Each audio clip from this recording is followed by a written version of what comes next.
أنا حزين وفي قمة الحزن على إصابة اللاعب الجزائري أحمد القندوسي الذي لعب للنادي الأهلي وتم إعارته للسيراميكا، وحزين لأي لعيب يتعرض للي هو اتعرض له لما يخش عليه ياسين الملاح بالغشومية دي ويكسر له قصبة رجله. هتقابل ربنا تقول له إيه يا ابني؟ الحكم محمود وفا اداك كارت أحمر في لحظتها، بس المسألة ما بقتش كده. المسألة أنت بطلت كورة. المسألة إن ده لعيب محتاج على الأقل سنة ونص علاج. قصبة رجله اتقطمت، كسر مضاعف في قصبة الرجل. خدت إيه؟ فين إيه؟ ده بتلعب كورة يا ابني، ما بتحاربش. روح رياضية يا حبيبي، اللي يكسب يكسب واللي يخسر يخسر.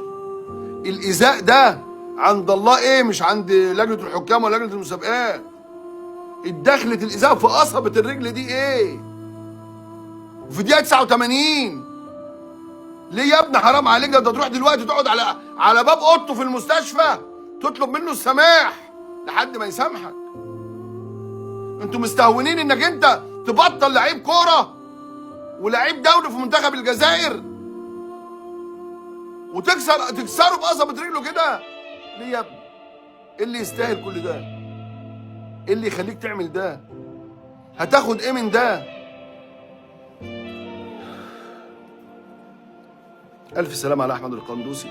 دعواتنا له بالشفاء زي ما دعواتنا ليه يحيى عطية الله وكريم الدبيس وأي لعيب آخر مصاب. كلهم ولادنا، ونضحك نهزر نتكلم، لكن ما نرضاش أبدا بإن واحد يبطل كورة بهذا الشكل ولا يؤذى بهذا الشكل، لأن ده حرام.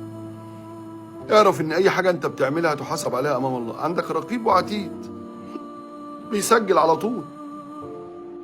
مش معنى انك انت تأذي لعيب قال يعني ايه يعني هو كارت الاحمر. طب هتقول له هو ايه؟ هتقول له هو ايه؟ سبحانه.